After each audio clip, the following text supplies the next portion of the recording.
Welcome to From the Porch. I am Shannon Berkelback, and I'm blessed to be able to be here today with Mrs. Pat Dahnke. And Trixie is here with us, and we are out here in the Field Store area in Waller. And I've just gotten to know you really from your daughter, is how I met you originally, just through the horse industry and getting to know each other, like trail riding. I actually bought a horse from her. She was training it, and that was my heart horse. Oh. Had her for 28 years. Oh my gosh. And Tara's always been keeping up with how she's doing and everything. But we just are out here, neighbors, getting to know each other and supporting each other. But I just wanted y'all to meet her because she's a cowgirl with a lot of fashion sense. And so I've gotten the pleasure to actually, long ago, my dad bought some of your clothing that you did at an auction out here at the Field Store. I guess it was raising money for the cemetery. Okay. And so you've been doing that for a long time. So tell us how you got to Waller. How long have you been here? We moved out here 28 years ago, but I was involved with the trail rides through Beverly Wilson Smith and was a desperado. So that was a lot of fun to ride around here. And the roads were quiet, and we could all go down the roads with 40 to 60 horses, and we did that trail ride every spring and raised money for the community center, and it was a lot of fun. Nice.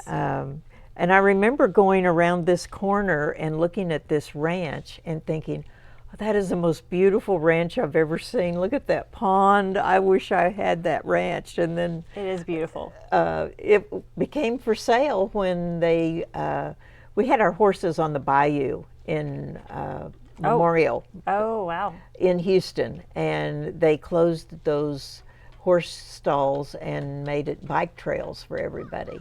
So we had to all of a sudden look for a new place for our horses, and of course the first place we came to was Field Store because of our love for Beverly and the nice quiet country, and we fell in love with it, having been out here on the weekends and enjoying the weather and just that little bit of a rolling hill and the bluebonnets. It was just such a beautiful area.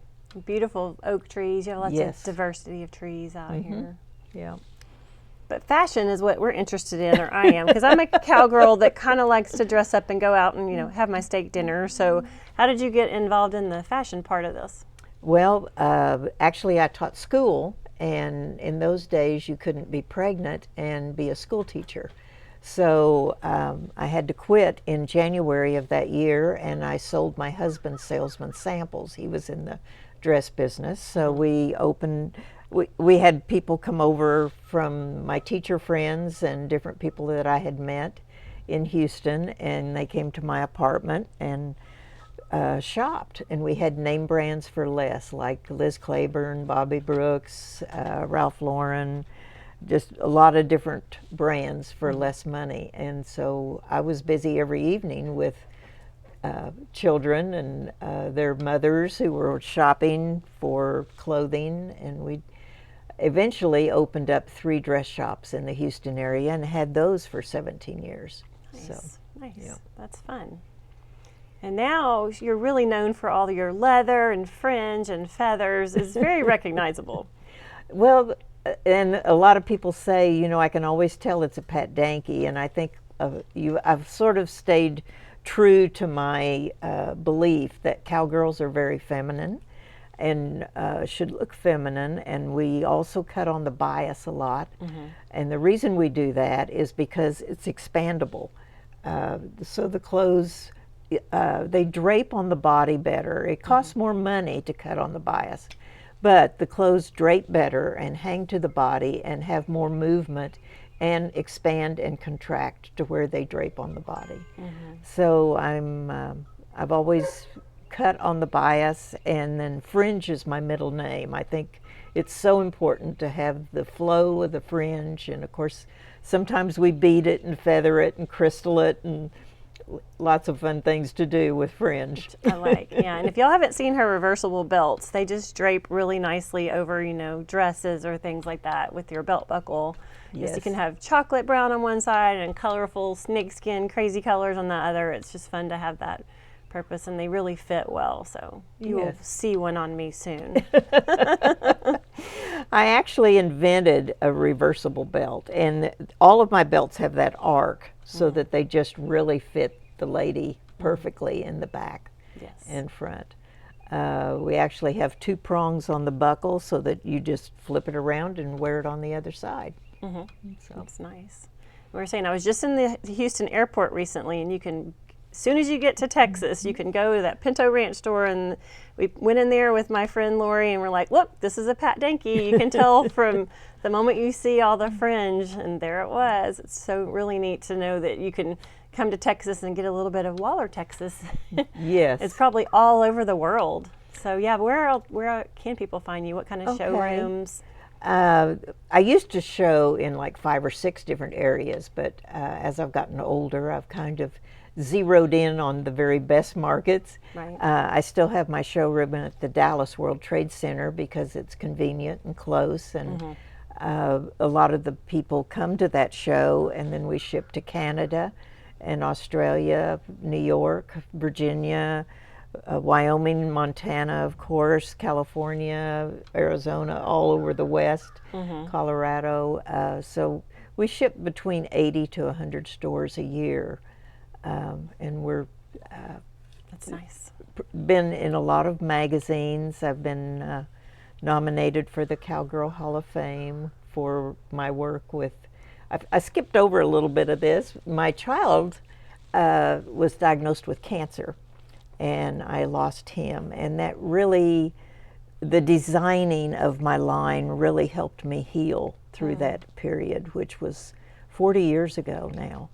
But I also worked very hard at trying to find why there was a cancer cluster, and what caused the cluster on Highway 6. So anyway, it was very, very interesting, and the designing of the clothing was a healing process.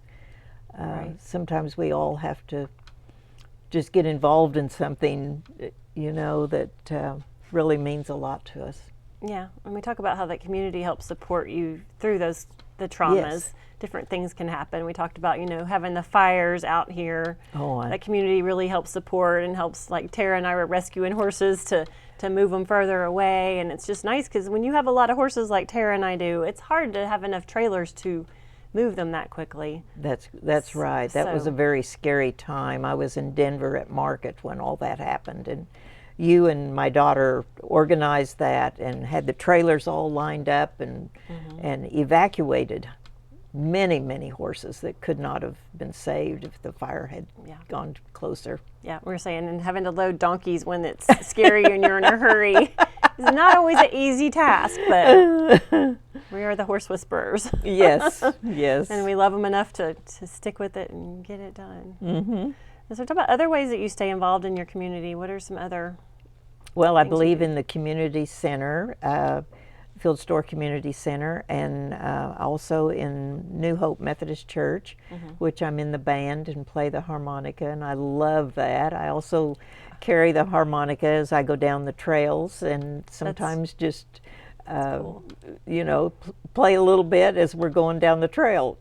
I love that because harmonica is very country. That is just a wonderful feeling to hear that. That sound of the harmonica music is always, I've always loved it. Nice. Nice.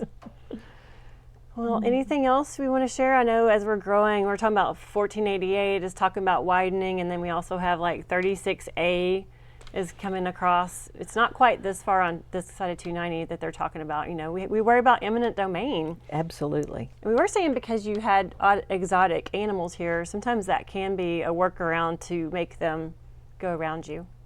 That's what I've heard, and I need to research that a little bit more now. We need to do that. But definitely. For sure know that if your farm has been here 100 years in your family and it has to stay working farm, that you can do some certifications and get that where they cannot take your farm. So if you are one that has been here, and I know there's a lot of families in the Waller area that have farms, you might start looking into getting that to protect yourself now, because we don't want to lose our farmland. We need this. We need the hay. We need whatever foods we can get. We need our cattle. We got to keep that going and keep it in Texas. So let's protect it. And I know we need the roads, evacuation routes with all the growth too, but I want that on somebody else's property. Right. It's pretty here. Go a little further out. I don't know. It's hard. You know, the decisions on those kind of things are hard, but we at least want to protect my neighbors as much as I can. So let's be prepared, right? That's right. And that's one thing we love about this community is our neighbors, and we all look out after each other, and we have yoga groups and water aerobics, and we have progressive dinners where we get on our horses and ride from ranch to ranch, and we may start out with appetizers one place and then the main course, and then finish up with dessert at another place. And I love it.